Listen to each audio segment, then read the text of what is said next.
You can have your pen and paper with you so that you can note down the important points while I am discussing and explaining the answer of the questions.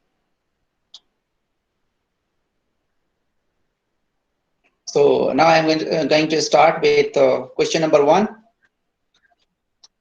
And these questions are prepared by me for after working for 1 week. I have analyzed last 4 question papers conducted by NET exam, and accordingly I have prepared these questions. Here is the first question. You just read it and write the answer in the chat box.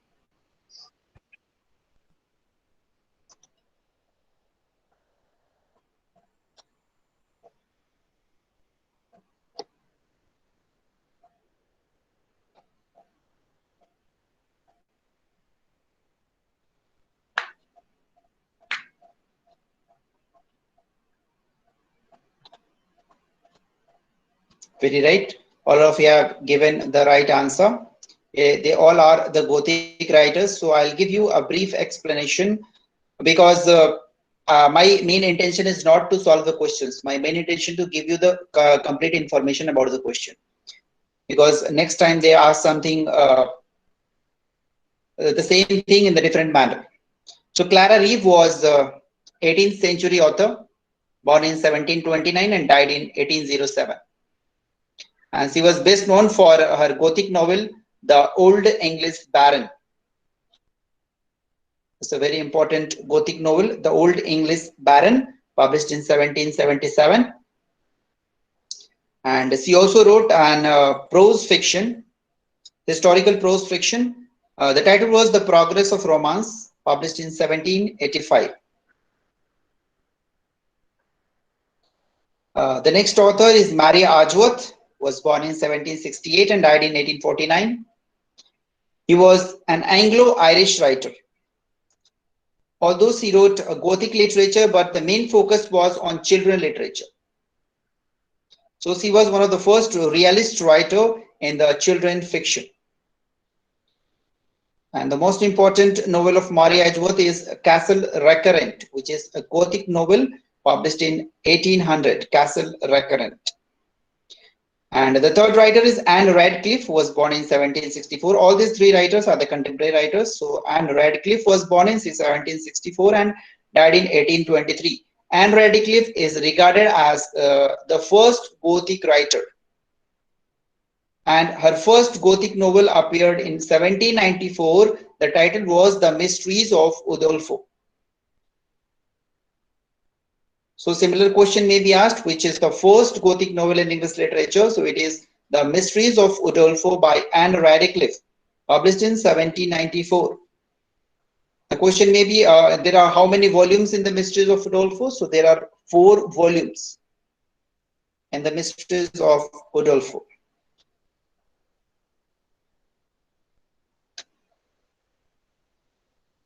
Okay, so here's the next question.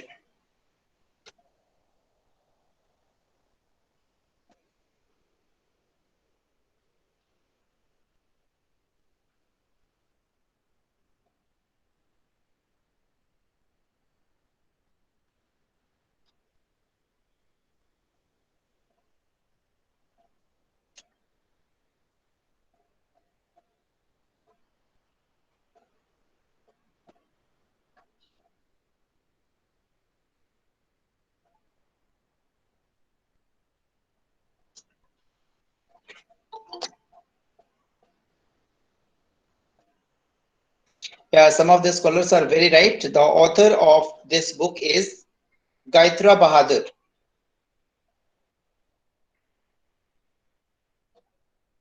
This book has just published in this decade only in 2013, and the setting of this book is in India and Guyana.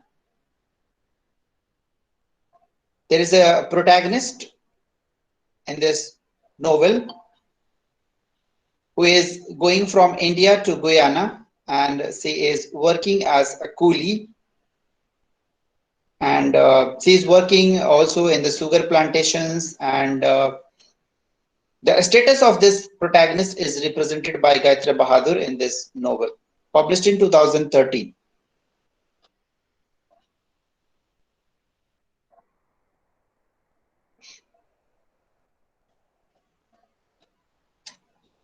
Here's the next question.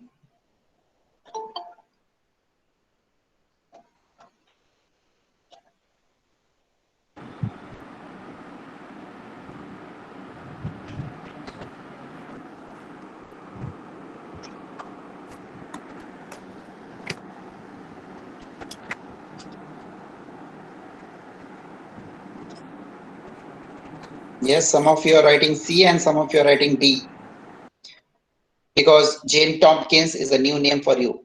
The right answer is Jack Derrida, who was a post-structuralist, not a reader response critic. He was the inventor of deconstruction. Stanley Fish, he was born in 1938. He was an American literary critic, and he was the propounder of reader response criticism. And he said that the meaning of a text is created rather than discovered by the reader. So it is the reader who creates the meanings. He does not discover. He is the reader is the creator. Coming to the Wolfgang Iser, he was the advocate and the propounder of receptionist theory. The receptionist theory, they may ask a question regarding who was the propounder of the receptionist theory. So it was Wolfgang Iser. And he said that the receptionist theory are having 7 branches or 7 aspects. They may ask a question about the 7 aspects of the receptionist theory. Number 1 aspect was the production of meaning. So Wolfgang Iser was talking about the production of meaning by the reader of the text. Then in the second aspect, he talked about the implied reader. The third one is about the function model of the text. And fourth one was processing of the text by the reader. Then he also talked about the phenomenology of the reading. The next was literature and communication. And the last one was interaction between text and the reader. Jacques Derrida, he was born in Algeria. Later on shifted to France. So he is a French philosopher best known for developing his semiotic theory known as deconstruction. He talked about deconstruction in his 1966 book of Grammatology, which was later on published from French language to English language by Gayatri Chakravarti Spivak. And the last author, Jane Tompkins. She is a female critic and she is the wife of Stanley Fish. Jane Tompkins is the wife of Stanley Fish. So she is also an American literary critic. And she also worked in feminist literary criticism, reader response criticism, along with aestheticism. So she is the contemporary and wife of Stanley Fish. So I hope you are enjoying Voice is Breaking.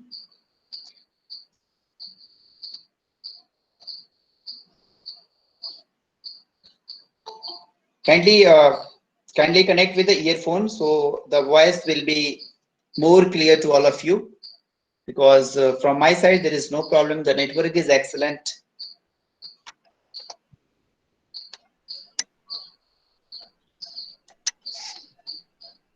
Yeah, okay, I'll explain about Derrida again. Derrida was the propounder of the deconstruction, and he developed this theory of deconstruction in his book of Grammatology that was published in 1966. And this book was written in French. Later on, it was translated into English language by Gayatri Chakravarti Spivak.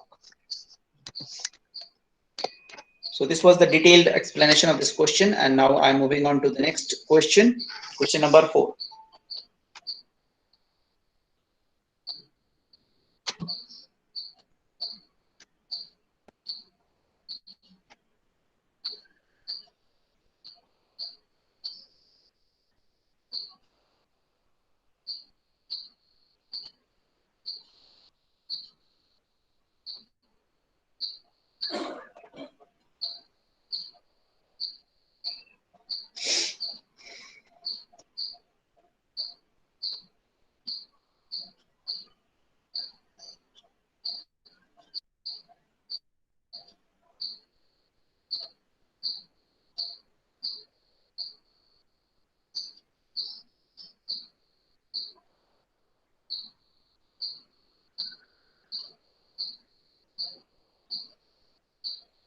Okay, so I have got only two right answers of this question, one by Vidyut Mishra and the other by Namit Tiwari.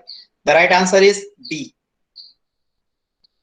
Pearl S. Buck was the first American woman to win the Nobel Prize in Literature in the year 1938. She is also known with a Chinese name, Tsai Zhenzu, and her best-selling book was The Good Earth. For that, she won Pulitzer Prize also in the year 1932. She got Nobel Prize in 1938. And after that, Nadine Gordimer, who was a South African writer, she received the Nobel Prize in the year 1991. She was also a follower of apartheid movement in South Africa. The movement was about the black people, the safety of the black people. And some important works of Godama are Burger's Daughter, July's People. These two books that were banned because they were the supporting apartheid movement. They were supporting the black people. And for that reason, these two books were banned of Nadine Gordimer, Burger's Daughter and July's People. And then Toni Morrison, who was an American novelist. Her first novel was The Bluest Eye, published in 1970. She got international attention with the publication of her book, Song of Solomon. She also got Pulitzer Prize in the year 1987 for her best novel, Beloved. And she got Nobel Prize in the year 1993. So if you don't know the answers, you can note down. I hope it will be very helpful to analyze the questions in the upcoming exam. So now I'm moving on to the next question, question number 5.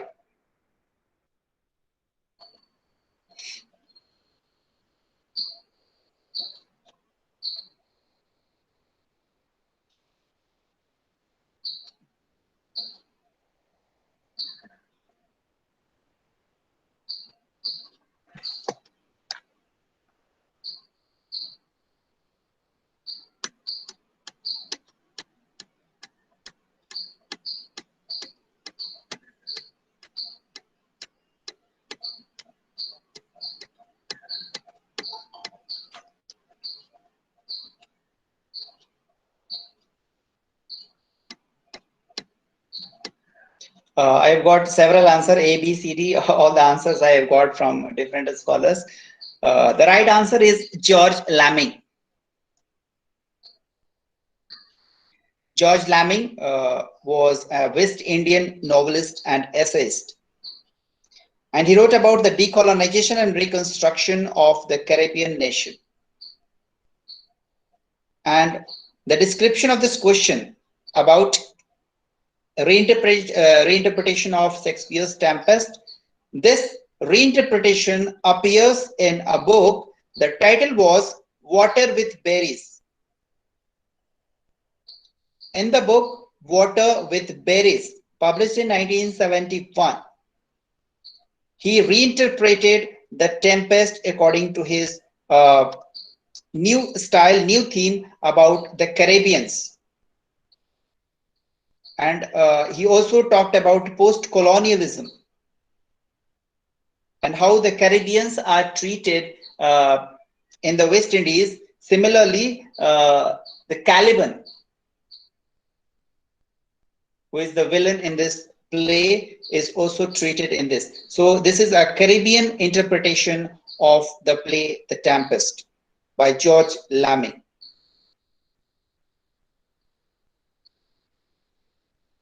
The title was Water with Berries.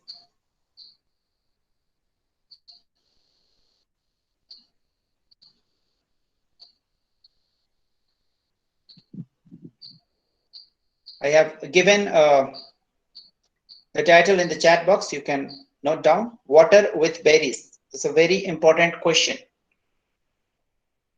Water with Berries was published in 1971. And this book is also regarded as a political allegory. Here's the next question.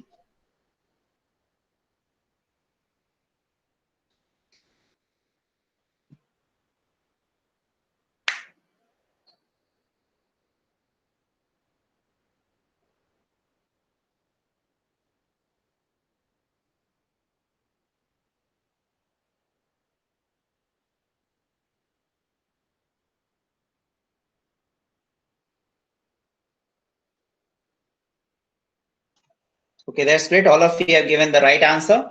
A is the right answer. Affective fallacy and the intentional fallacy, these were the two terms coined by Wimsatt and Monroe Beardsley in 1949. And the name of the book was The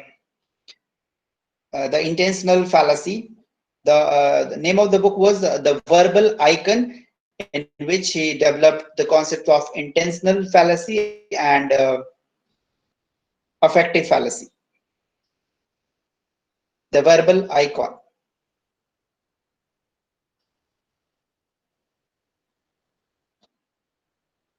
So it talks about the interpretation of the text on the basis of its emotional effect on the reader. If a reader is reading any text, how his emotion is affected, how purified he gets, how happy he gets. So you must remember that these two terms appeared in the Verbal Icon in 1949. Both of them were the supporter of new criticism.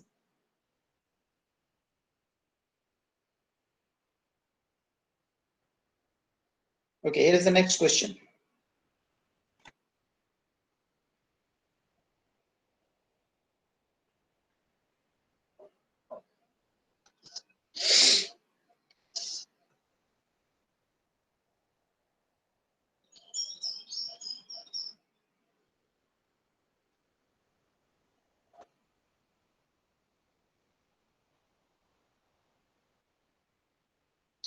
All of you have gave the right answer. The right answer is C, the prelude. The other title of the prelude is Growth of a Poet's Mind. It is having a subtitle also, an autobiographical poem. So sometimes they may also ask a question about the subtitle of the prelude. They may also ask about the style of writing. It was written in blank verse. And initially it was written to be included in the philosophical poem, The Recluse. But The Recluse was never completed and it was never published.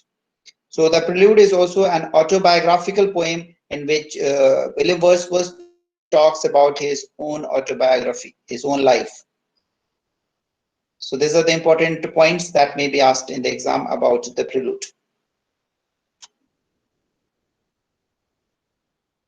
Here's the next question.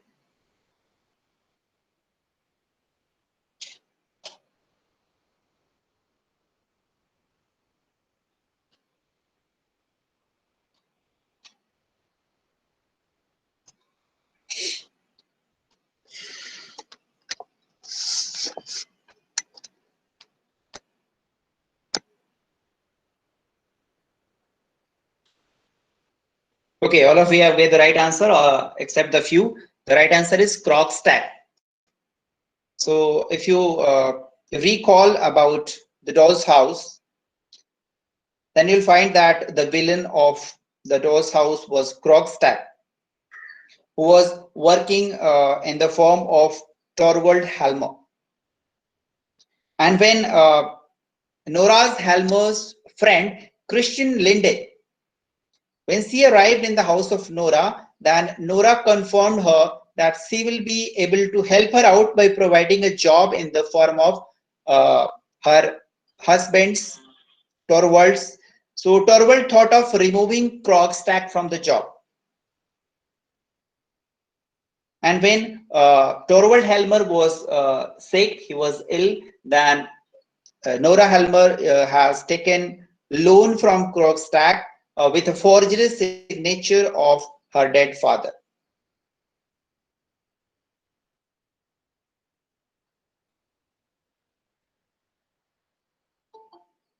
So those who have not read this A Doll's House, kindly go through this work. This time, this work is important.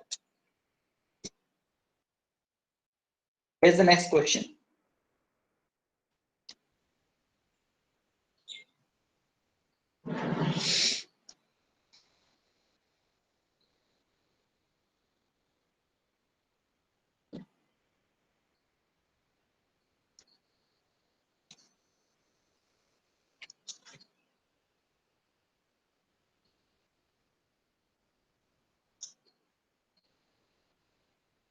Yes, very right. All of you are right. Leigh Hunt was not a Victorian essayist.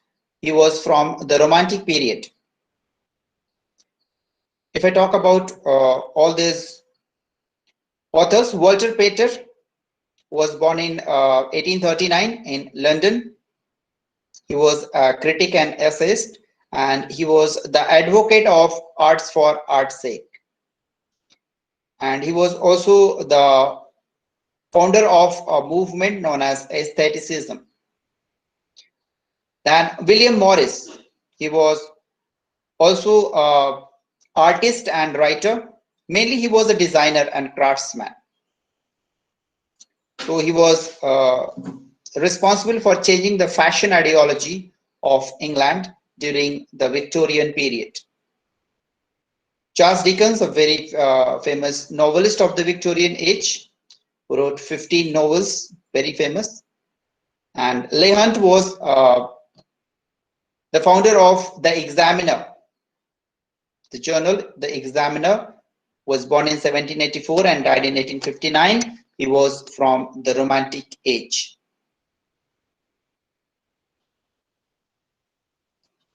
Answer of question number 8 is Krogstad. Krogstad was the villain of this novel. Villain of this play, The Doll's House.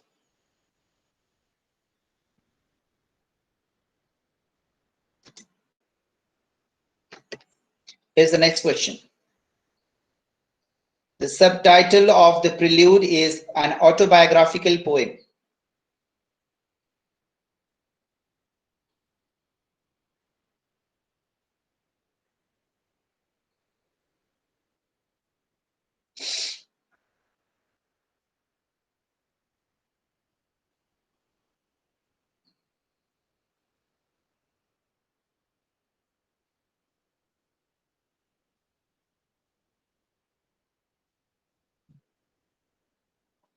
Yes, all of you are right. It is Tiresias.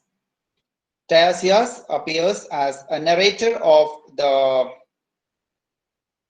part of the wasteland, the fire sermon. The fire sermon is the third part of the wasteland. The Wasteland was a long poem written by T.S. Eliot in the year 1922.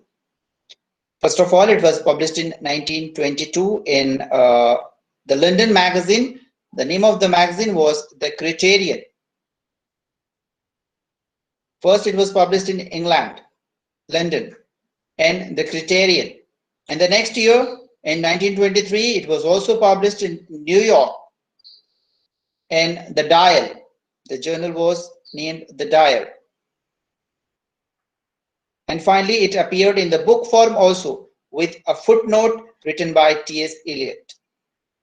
Altogether, there are 433 lines divided into 5 parts, and it is dedicated to Il Miglior Fabbro Ezra Pound.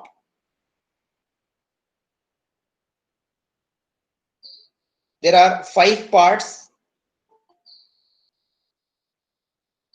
433 lines. Yes, total 433 lines divided into, no, not 488, it is 433 lines.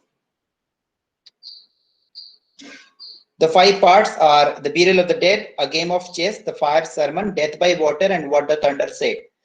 They may also ask about the chronological order of the parts.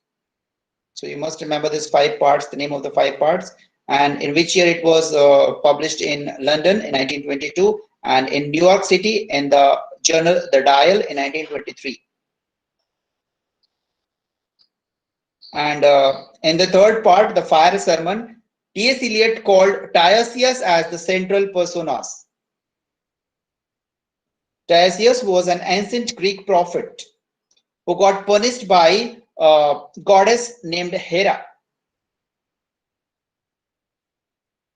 And why Tiresias was punished by Hera? Because when two snakes were making love, then this Tiresias separated them. When the snakes were copulating with each other, this Tiresias separated them. So Hera was annoyed on Tiresias, and then he was turned into a woman for 7 years by Hera. And he could not escape the earthly things, and he wanted to die, but he could not die also. So this was the story of the Tiresias.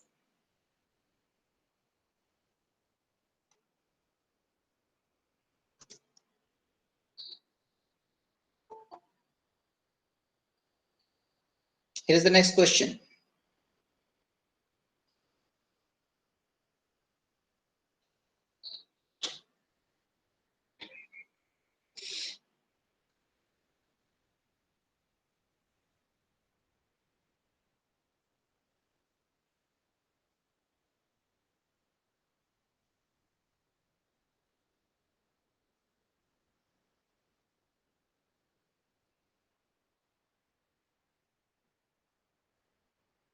Yes, all of you are right. Rudyard Kipling is the right answer. He wrote the Jungle Books, first published in 1894 and 1895, and it features the stories of the protagonist Mowgli. Mowgli was a boy raised by wolves in an Indian jungle.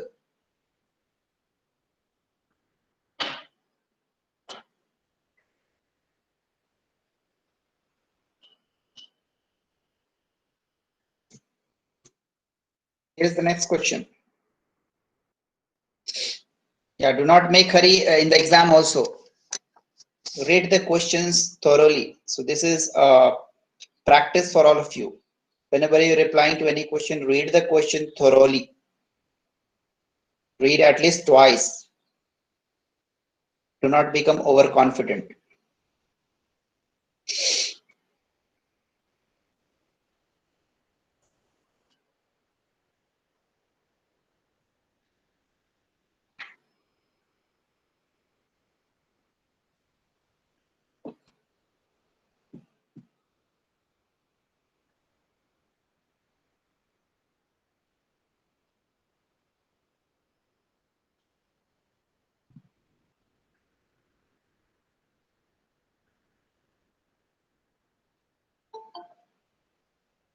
Yeah, I've got so many answers, but only two answers are correct. One by Devinder and the other by Babita Kriplani.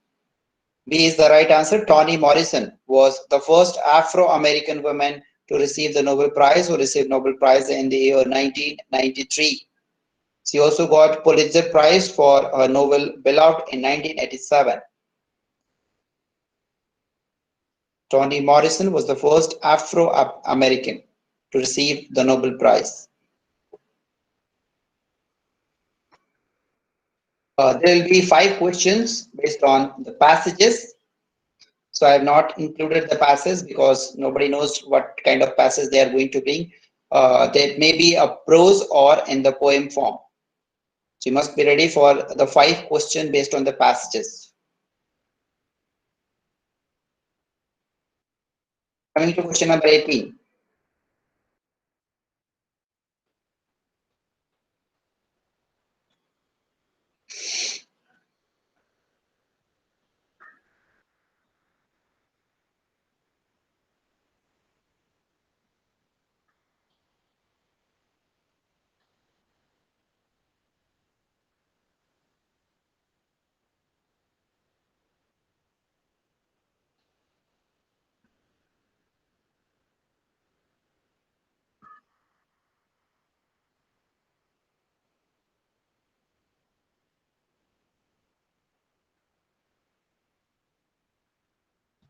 Very right. The right answer is Heart of Darkness. And exterminate the brutes are the last line said by Kurtz, the protagonist. While he was dying, he said the last lines, exterminate the brutes. And why he said these lines? Because he had recognized and understood the barbarianism of the natives among he was living. He has seen at first hand about the darkness, the savagery, and the moral degradation of the natives. But although the natives used to worship Quds like a god, and he is the one whose soul has been corrupted by contact with a strange culture. But the natives have ruled over him. So at the last moment, he could understand the culture, the barbaric culture of the nativism, the nativists, and that is the reason he said that exterminate all the brutes, exterminate the brutes. Kurtz, Kurtz is the protagonist of The Heart of Darkness. Here is the next question.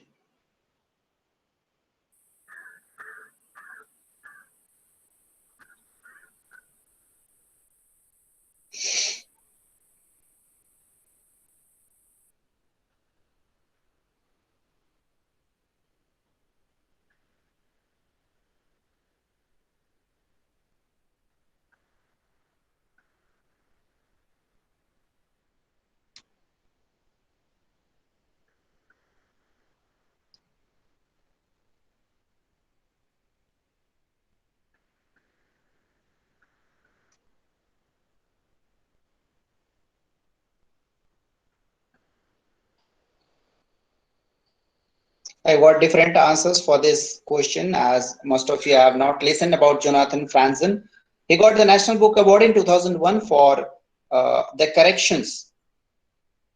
Jonathan Franzen is an American novelist and essayist. In 2001, he got the National Book Award for The Corrections.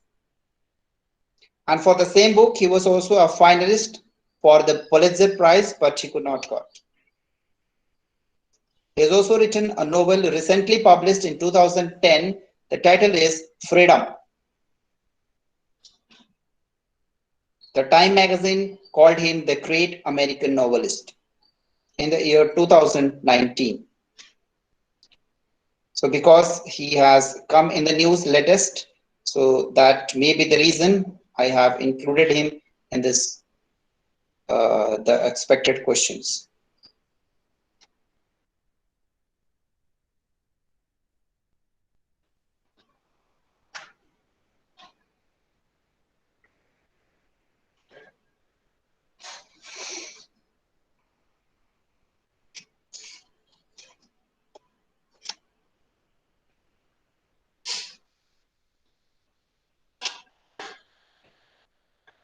Here is the next question.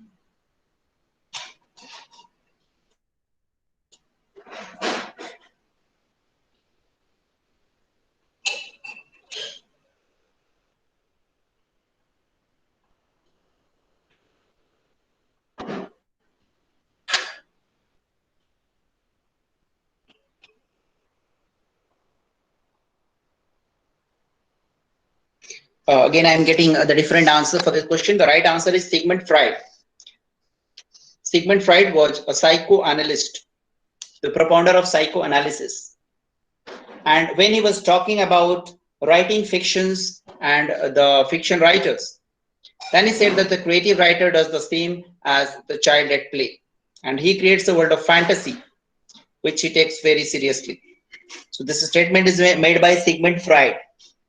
Although he was not a literary critic, he was a psychoanalyst. Psychoanalysis also comes under literary criticism, but he was not a literature critic who said about literature, but this was the statement made by him about the fiction. So this is something unique, and that is the reason this is included this time in the expected questions.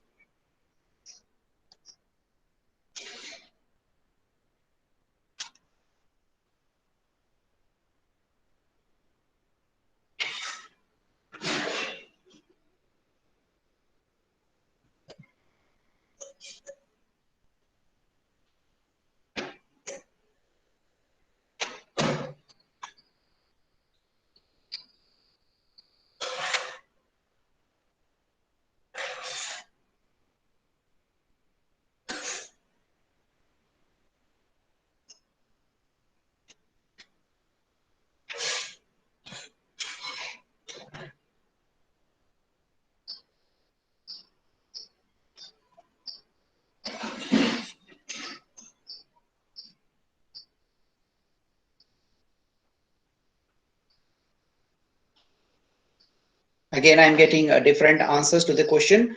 The idea of the Oxford Dictionary by the Oxford University Press was conceived in the year 1858. And the first edition of it was published in 1884, but it was not the complete edition. The complete edition was published for the first time in the year 1928, and there were 10 volumes of the Oxford Dictionary when it was published in the complete form in 1928. So they may also ask about the number of volumes when it was published in 1928. Here's the next question.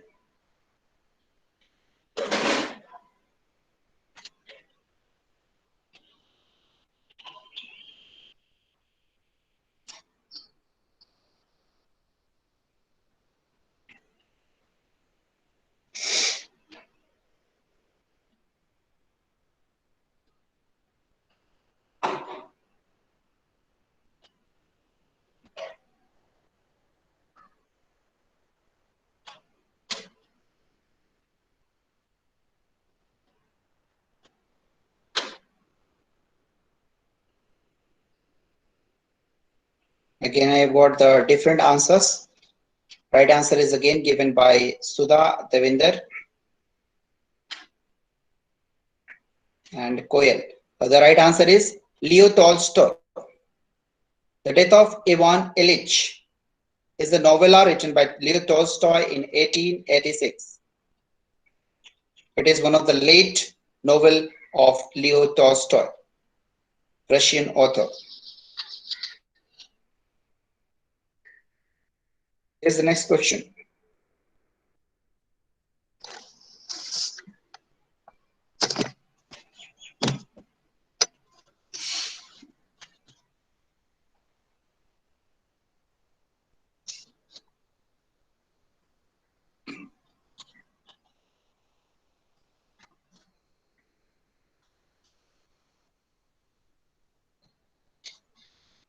Yeah, most of you have given the right answer.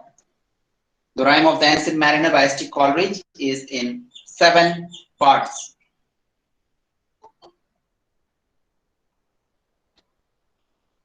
The Rime of the Ancient Mariner by S.T. Coleridge was published in the year 1798 in the first edition of Lyrical Ballads, and it is one of the longest major poem by S.T. Coleridge.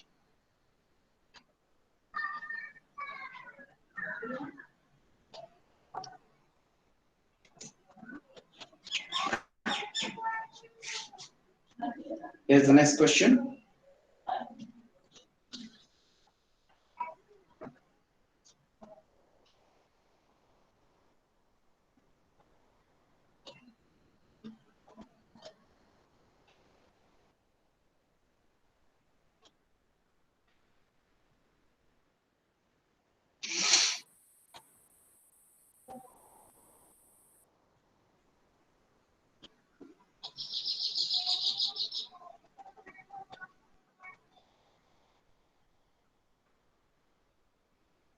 Yes, most of you have given the right answer. The right answer is A New Way to Pay Old Debts. This was a Renaissance drama by Philip Massinger. And the central character is Giles Overreach. He is one of the most popular villain in English as well as in American stage throughout the 19th century. This was first published in 1633. It's also known as an English Renaissance drama. If I talk about the other options, The Maid's Tragedy is a play by Bowman and Fletcher, published in 1619. And The Revenger's Tragedy is a Jacobean revenge tragedy by Cyril Turner. But now it is supposed that this tragedy was written by Thomas Middleton. And The Malcontent is another Jacobean play by John Marston, published in 1603.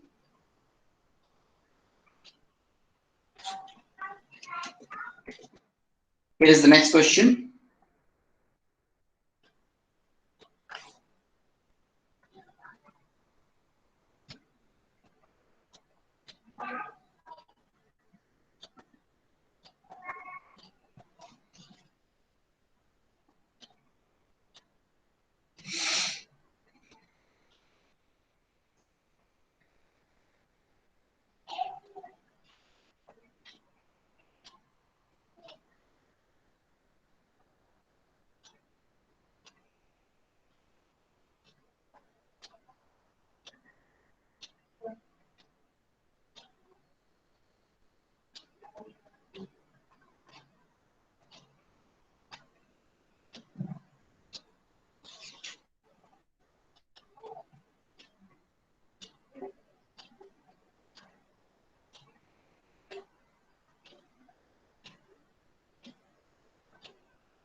none of you have given the right answer.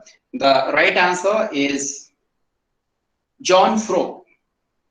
John Froh is a contemporary Australian critic. Recently, he has been in the news for writing this statement. Texts are therefore not structures of presence, but traces and tracing of otherness. Is the contemporary literary critic from Australia. So if you want to get more knowledge about John Froh, kindly read about him.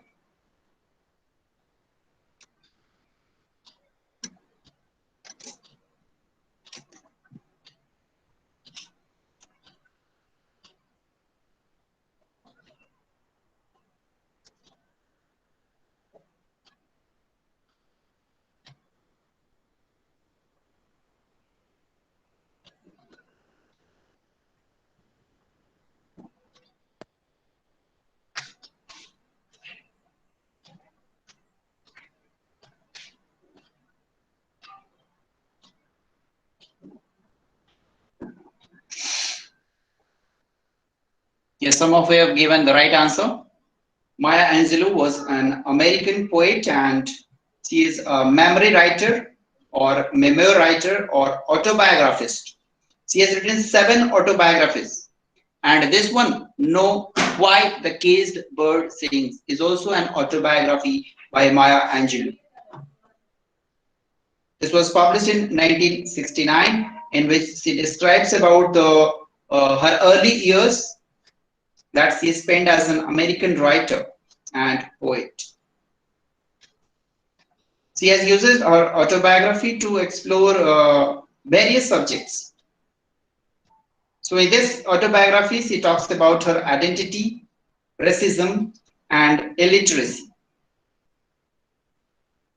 And she also talks about the dominance of patriarchal society in America in this the autobiography, Know Why the Caged Bird Sings.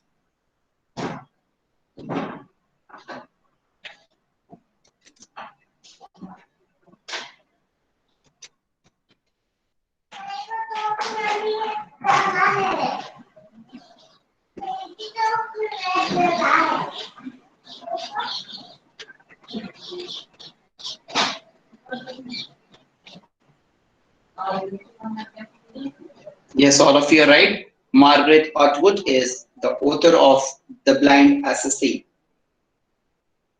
Margaret Atwood is a Canadian female author. This novel was first published in the year 2000, and the setting is in Canada. The protagonist of this novel is Iris Chesh, and the female protagonist of the novel is Laura. There is a very important point about this novel. There is a novel inside the novel in this novel. So the female protagonist, Laura, has a friend whose name is Iris. So she recalls her events and her relationship about writing a novel. So inside the novel, there is another novel written. So that is the significance of this novel. So they may also ask the questions, which among the following have the novel inside the novel.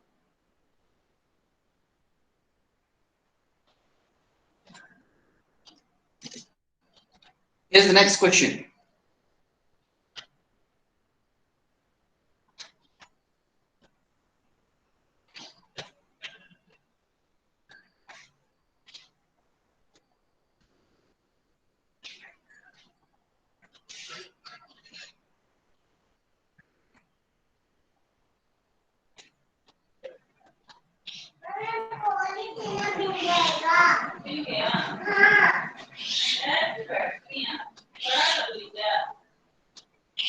The question is about the protagonist of The White Tiger. The White Tiger is a Booker Prize winner.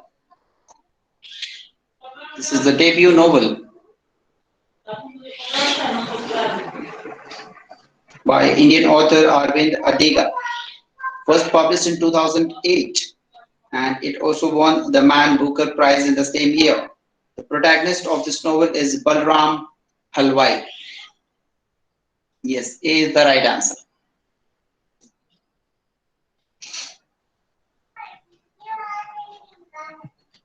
Here is the next question.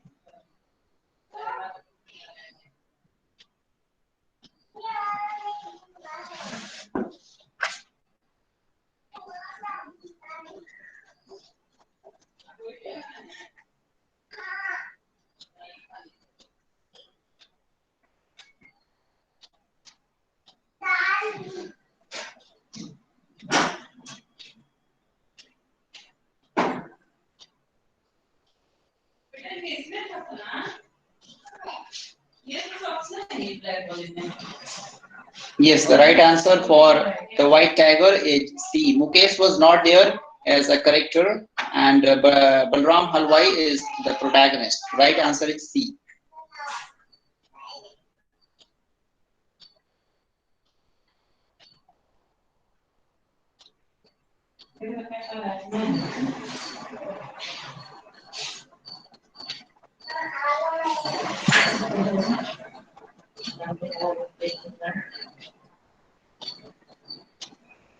Yes, some of you have given the right answer. A is the right answer. The right answer is given by Koyal Banerjee. A History of English Language Teaching by Anthony Howitt. It's a very important book. This was published in 1984. It talks about the origins of communicative approach. And it also talks about the impact of applied linguistics on language.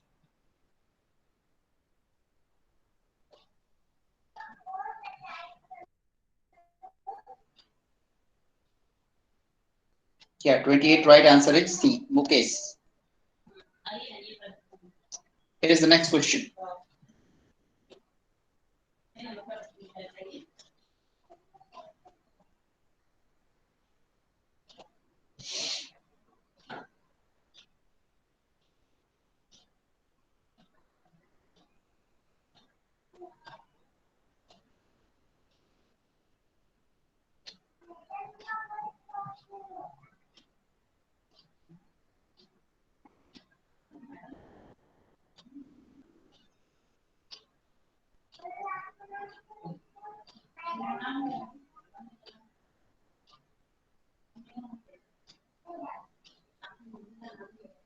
Yes, I got the right answer from few scholars.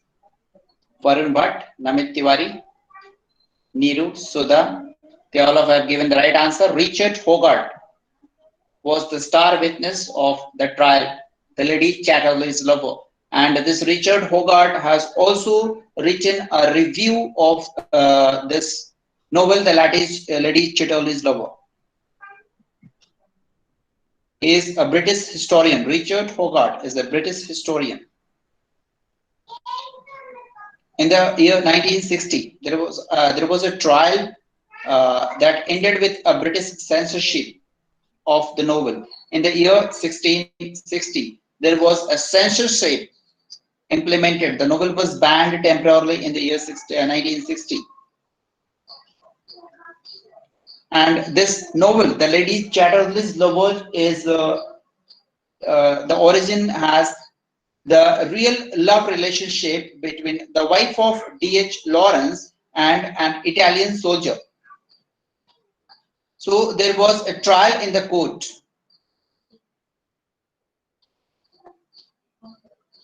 And this Richard Hogarth was the witness of this trial. The book was first published in Italy in 1928. This is a novel by D.H. Lawrence, where he talks about the love relation of his own wife with an Italian soldier. First, it was published privately, secretly in 1928 in Italy, and in France, it was published publicly in 1929. Because of his sexual themes, it was banned, it was censored in the various countries like America, Canada, Australia, India, and Japan. And once it was banned, it became an international bestseller once the censor was removed.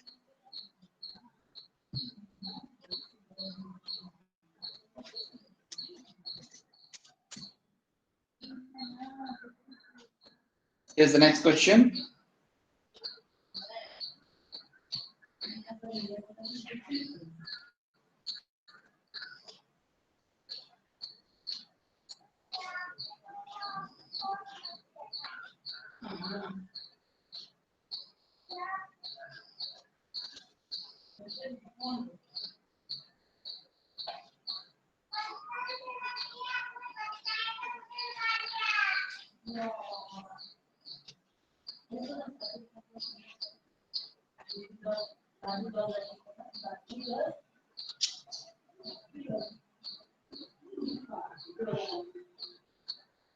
Yes, all of you are right. Pun is the right answer. Pun means playing with the words. So there can be a different possible meanings of a word. So here the word lie. Lie means telling a lie, and lie means also lying abroad. So an ambassador is an honest person who lies abroad for the good of his or her country. So here lie is used as a pun here, playing with the words. One word having different meaning. Paradox. Paradox means contrasting statement. Irony. Irony means a word that expresses exactly opposite meaning of what it expresses. And metaphor is the direct comparison without using as or like. Here's the next question.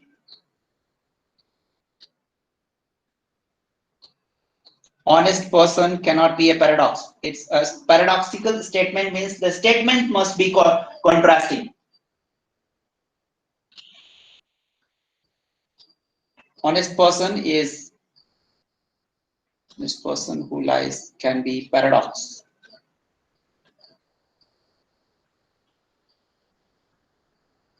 Yeah, if it is used in the sense of telling a lie, then it can be a paradox. But here the sense is not lie, telling a lie. Here the context is lying abroad. So here it cannot be a paradox because the complete sentence is given.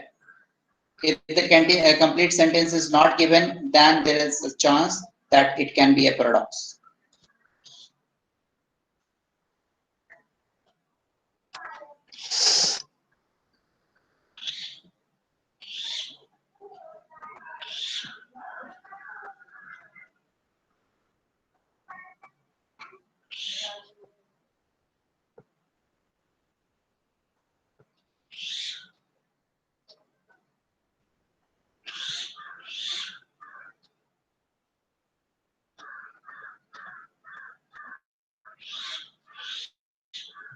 Temporarily, the screen was got disconnected.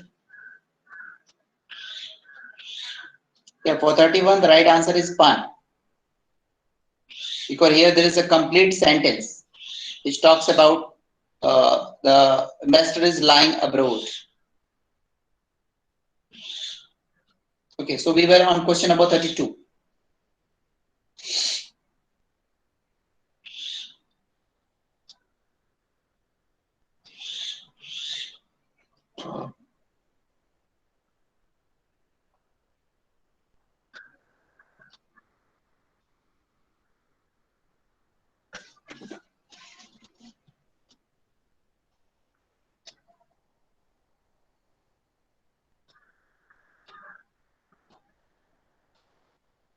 Yes, all of you have given the right answer. Stream of consciousness is the right answer. Molly Bloom is a fictional character in the novel by James Joyce, Ulysses, that was published in 1922.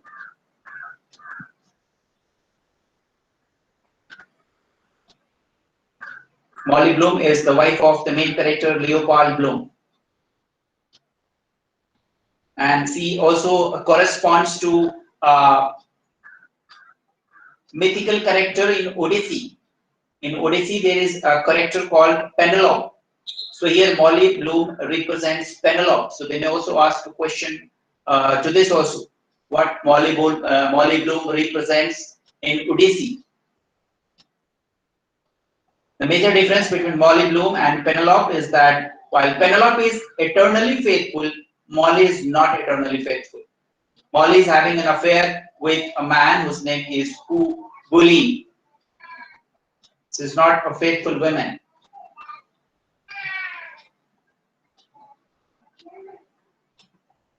So the final chapter of Ulysses, which is often known as Molly Bloom's soliloquy. This is a long and unpunctuated stream of consciousness passage. The last chapter is completely the soliloquy of Molly Bloom, and it talks about the stream of consciousness on the internal consciousness of the female protagonist Molly Bloom.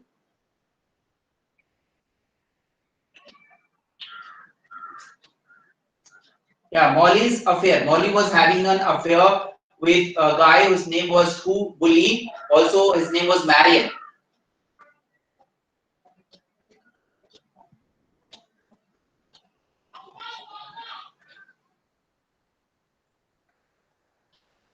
Okay, coming to the next question.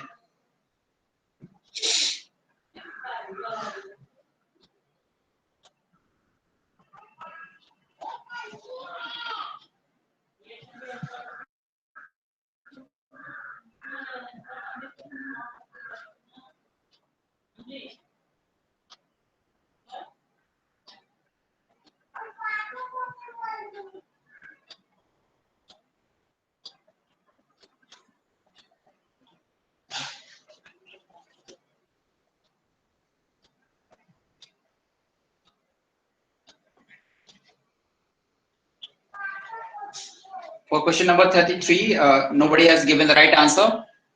The right answer is homicide. Homicide means the murder of a man, murder of person. Fratricide means murder of a father. Regicide means murder of a king, and uxoricide means murder of wife by the husband. So the Maid's Tragedy, written by De Morgan and Fletcher, was published in 1619. In this, there is a character whose name is Eva Dane, who is the lady of the court roads. And she is murdered by a young courtier whose name is Hamilton. So this murder is represented as homicide in this play.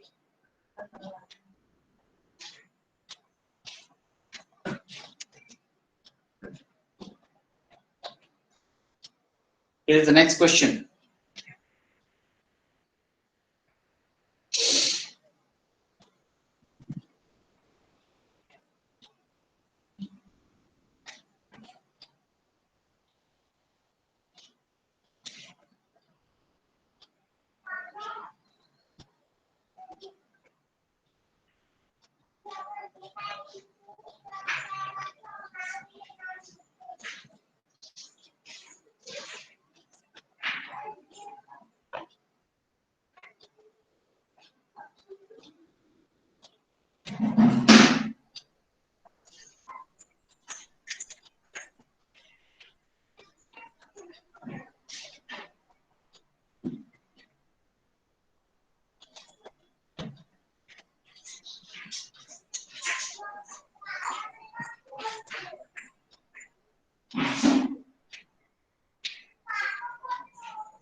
Almost all of you have given the right answer. Cardinal Newman has written the Victorian essay, The Idea of a University. It's a collection of 2 books. And it talks about the three primary themes of the university life. The first theme is the nature of knowledge, the role of religious belief in higher education, and the third one is the defense of liberal education for university students. These are the three primary themes of the idea of university. It is written in two books by Henry Newman. He is also the propounder of the Oxford movement or the Tractarian movement.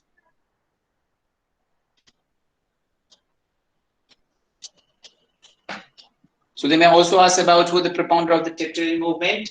Along with Edward Pusey, he propounded the movement, the Tractarian movement.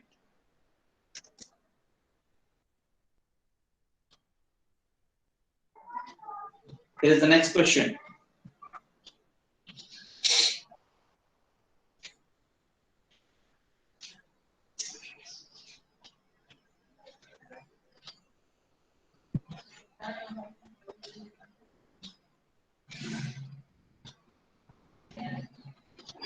All of you are right. It's a very simple question. New criticism was propounded after the publication of the book New Criticism in 1941 by John Crowe Ransom, who was a leading American literary critic. The other major new critics were Clement Brooks, Robert Warren, Alan Tate,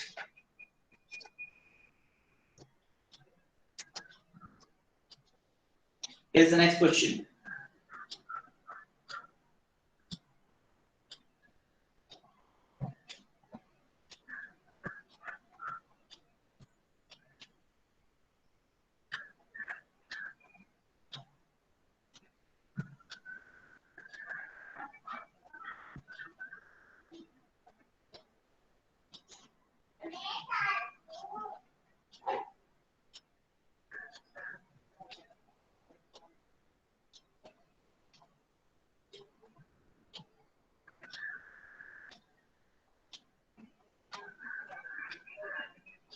Some of you are right.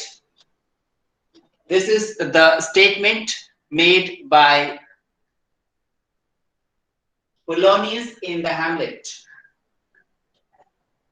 In the second act, Polonius says, since brevity is the soul of wit and tediousness the limbs and outward flourishes, I'll be brief. This is the complete statement. The phrase was meant to be an ironical statement. As one, you can see here that Polonius is telling the king and the queen that their son is mad. And Polonius thinks himself that Hamlet is the wittiest person on the planet. And through his action, he puts him the opposite side of the play. So this phrase has become a standard English proverb.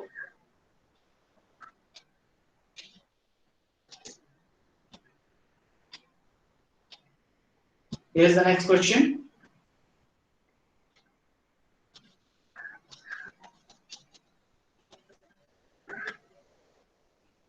'34 answer is John Henry Newman. He wrote the book The Idea of the University in 2 books.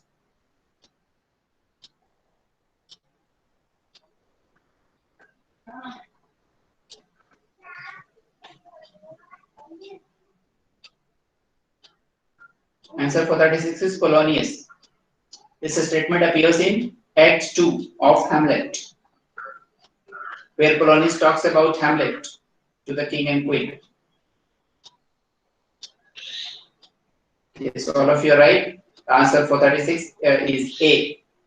Arch writing is by Jacques Derrida, a French philosopher. Very right.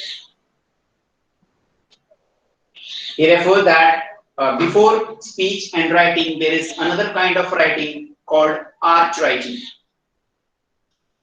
which is beyond the metaphysical presence. That means you cannot see an arch writing, but it is always there. So it is beyond the physical presence of writing in a speech. So before we use it, it is already existing. in the form of structure, in the form of genesis, in the form of syntax. The writing already exists. That writing is known as arch writing.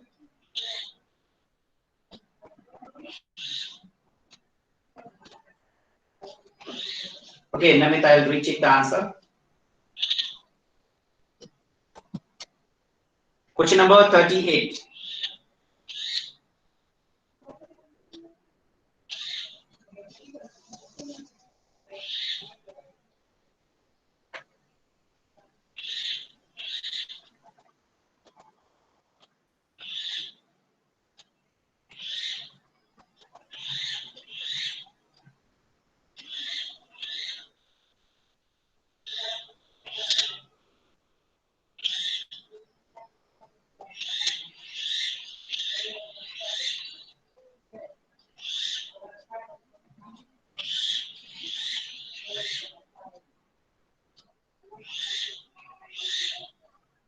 Yes, some of you are right. The right answer is 2x followed by a requiem. Requiem means a tribute. So when Willy Loman was lying in his grave, the last chapter talks about, the last day talks about the tribute to Willy Loman in the form of a requiem. So there are 2 acts and a requiem. The protagonist of this play is Willy Loman, who is 63 years old in this play, and is a traveling salesman by profession. This play was written by Arthur Miller in 1949, and he also received the Pulitzer Prize for this drama in the same year. Requiem means tribute. Tribute that was paid to Willy Loman at the end of the play.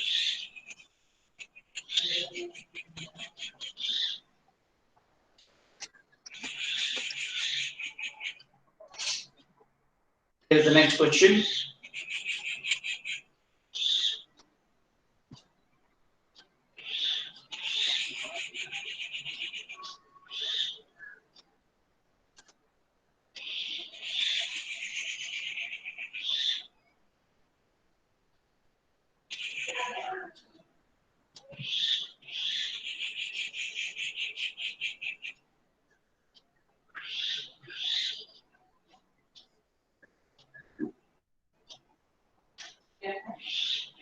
Yeah, all of you are right. Tintern Abbey is the right answer.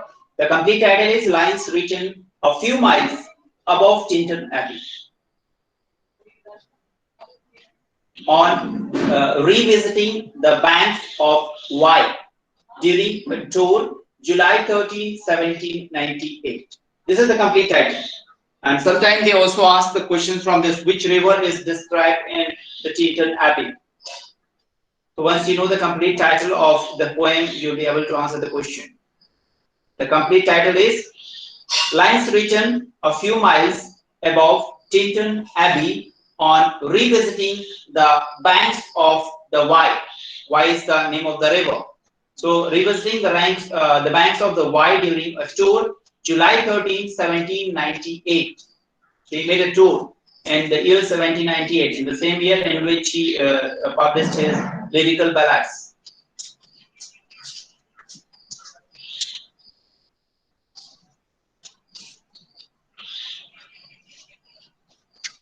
Here's the next question.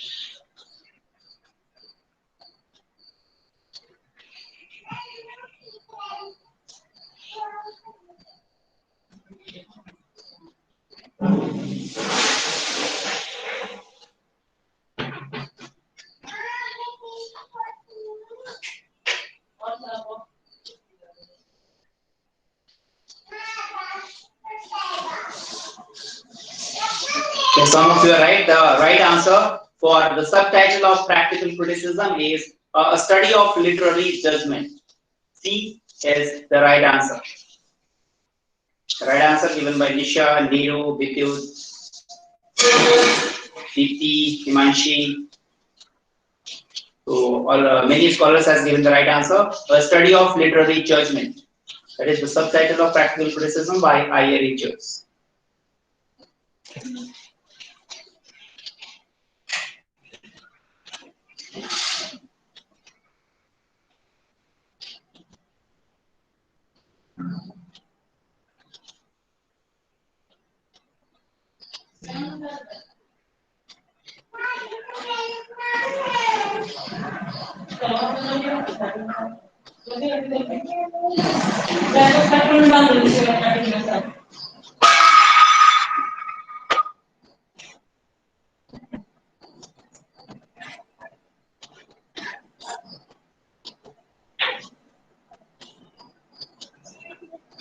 Yes, all of you are right. A is the right answer. Tautology. Tautology means telling the same thing again in different words. So here, rejoice and happy both are having the same meaning using different words. Same meaning is described twice.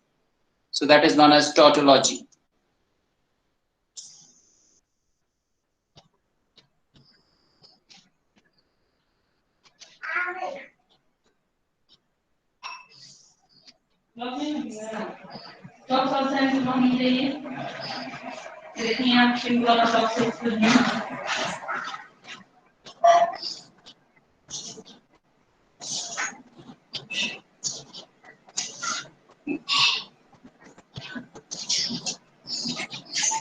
This question is a bit typical one, such type of question you will be getting in the exam.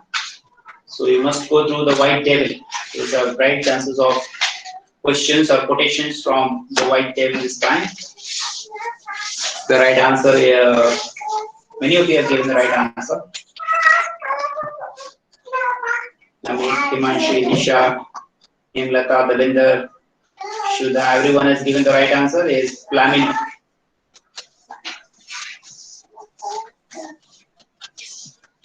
Flamino is the right answer of this question.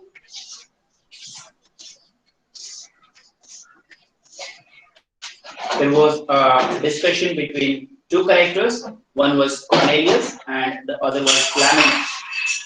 When Cornelius asked Flamino that, what, because we are poor, shall we be vicious? That means, if we are poor, should we be cruel or violent? Then Flamino replies that my father proved himself a gentleman. He sold all the land, and like a fortune fellow, died at the end on the search of money. And you brought me up at Padua, and I confess where I protest. And for want of means, the university judge, I have been fain to heal my tutor's stockings. And at last, conspiring with Beard made me a graduate.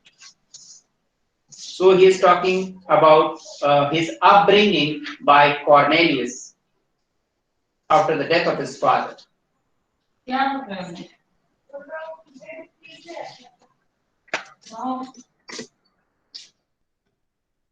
So I'm going to discuss 7 more questions up to 50. I'll finish today, and 50 questions I'll finish in the next session.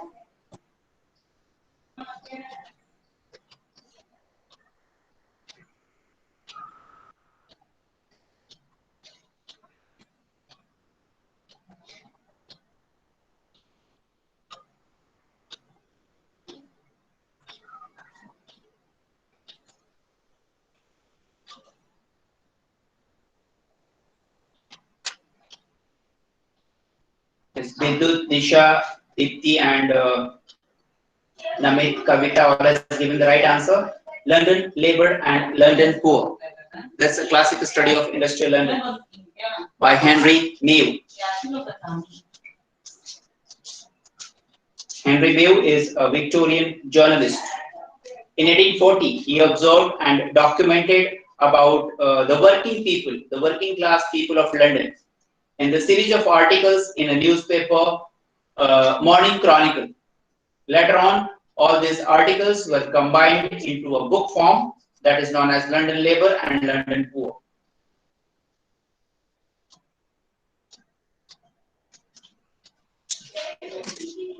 Here's the next question.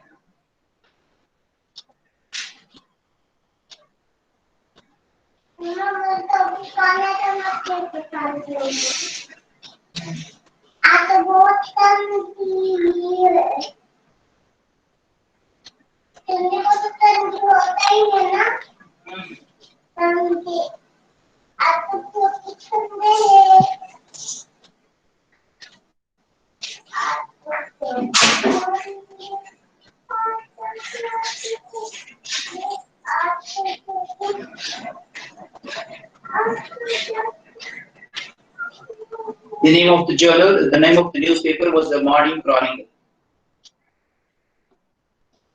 in which he wrote about the articles, the London Labour and the London Poor.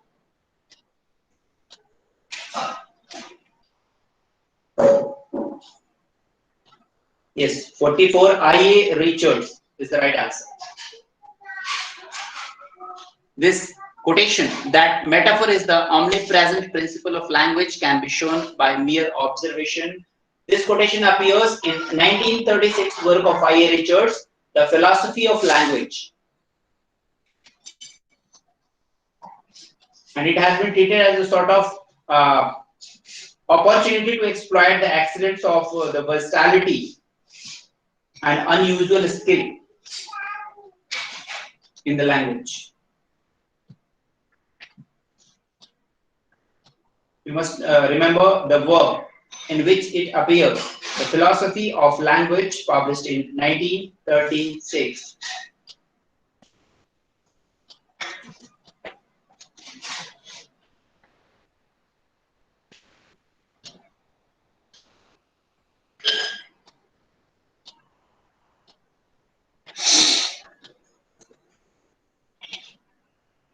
From translation works, they are going to ask one question. And this is a translation work from Telugu into English.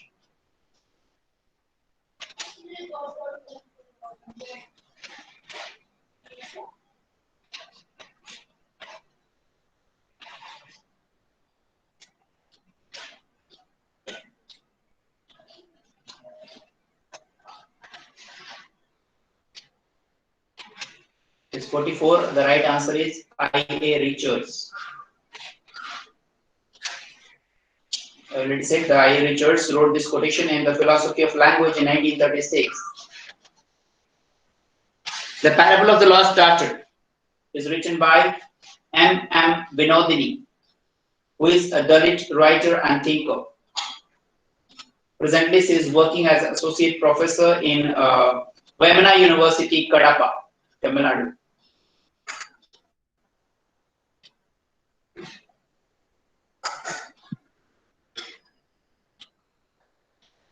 Forty-four answer is I.A. Richards. 44 is C.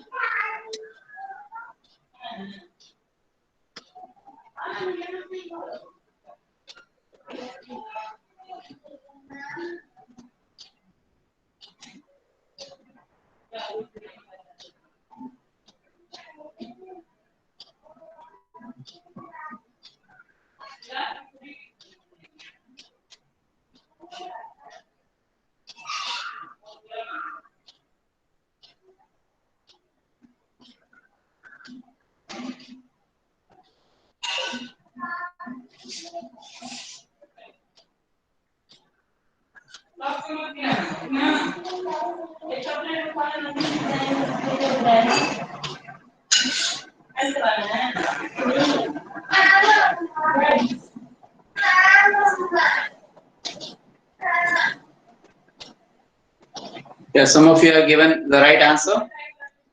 This is an essay written by Stanley Fish. How to recognize the poem when you see one. Many of you have given the right answer. There is a very interesting Thing about this essay was written by Stanley Fish in the year 1980. And in this essay, he's talking about an experiment that he did. What was that experiment? In that experiment, he wrote the name of several linguists in a vertical chronological order. On the blackboard, he wrote the name of the linguists in the vertical column in the form of a table.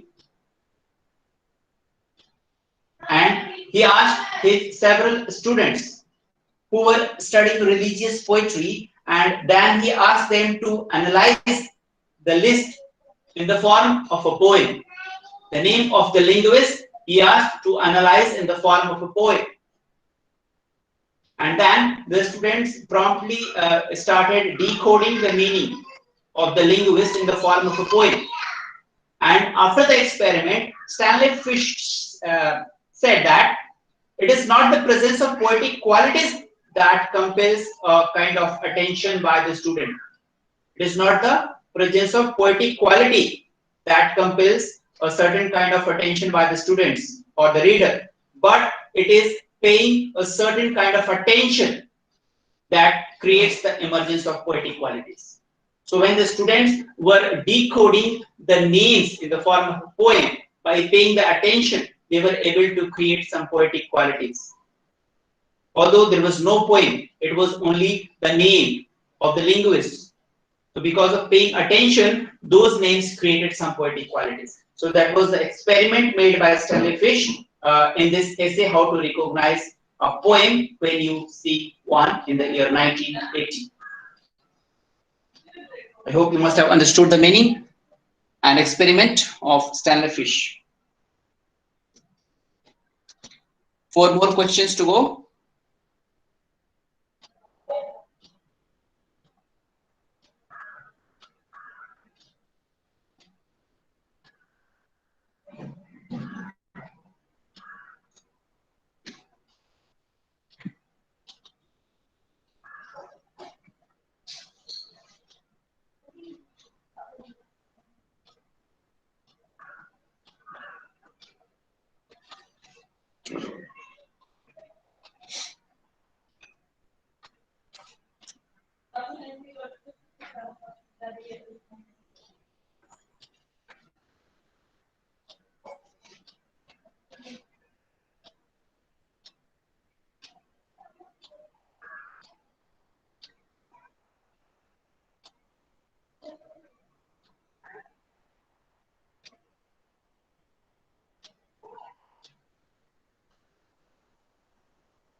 Yeah, all of some of you have given the right answer. The answer is Tensula Au.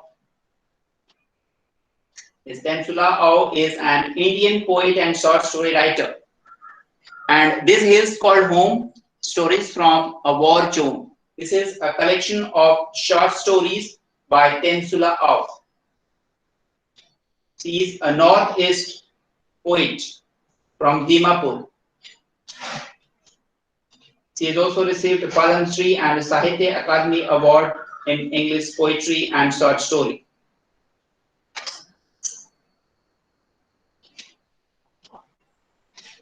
She has recently got famed, so there are the chances that this author may be asked in the exam. Tensula Au.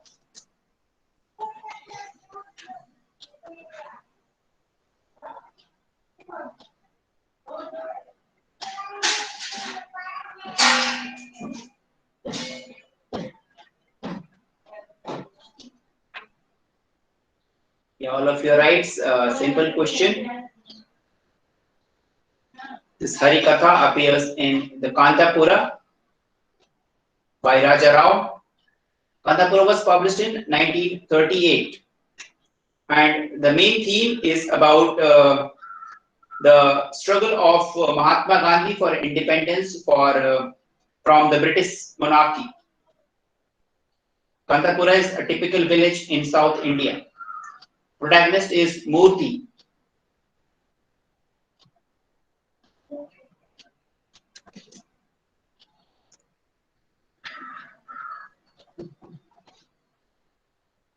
Here's the next question.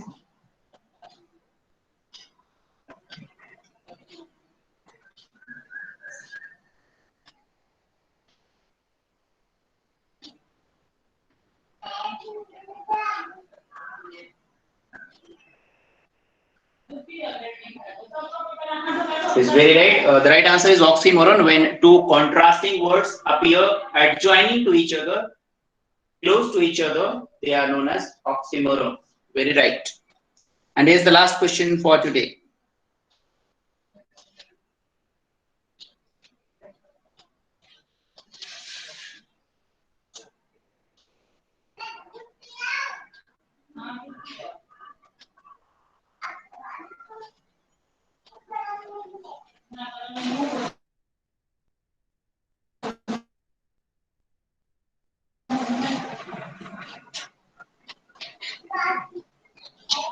So what is the difference between oxymoron and paradox? Paradox is the contrasting statements. In a line, there has to be two statements, and both of them will be contrasting to each other.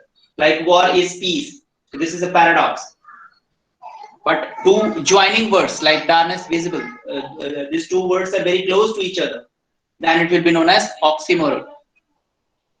If they are not close to each other, then it will be paradox.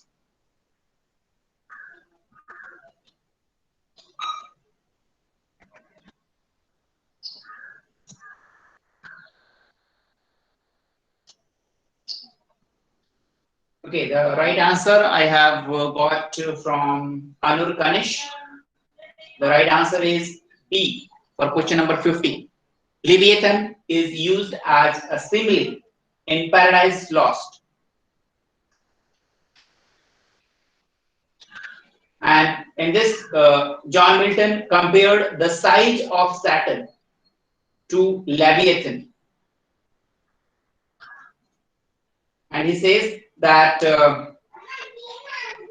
prone on the flood, extending long and large. So he is like a Leviathan, which God of all his works. And he has created hugest in the ocean stream.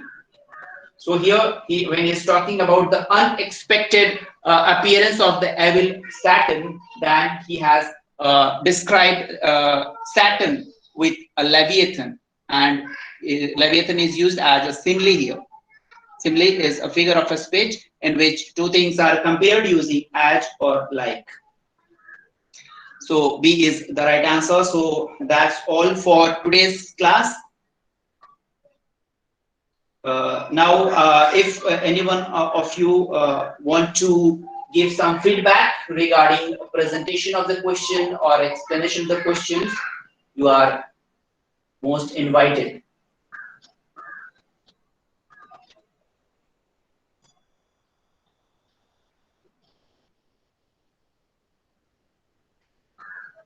Anyone? Yeah, Leviathan meaning. The meaning of Leviathan, it's a biblical use. Meaning of the Leviathan is means the huge monster. Leviathan was a huge sea monster. It appears in the Bible also.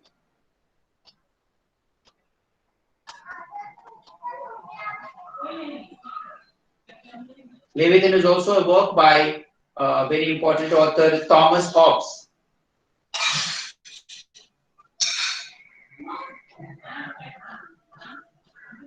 You can put your mic on if you want to provide some suggestions regarding presentation of the question or explanation, so that I can bring some improvement in the next question.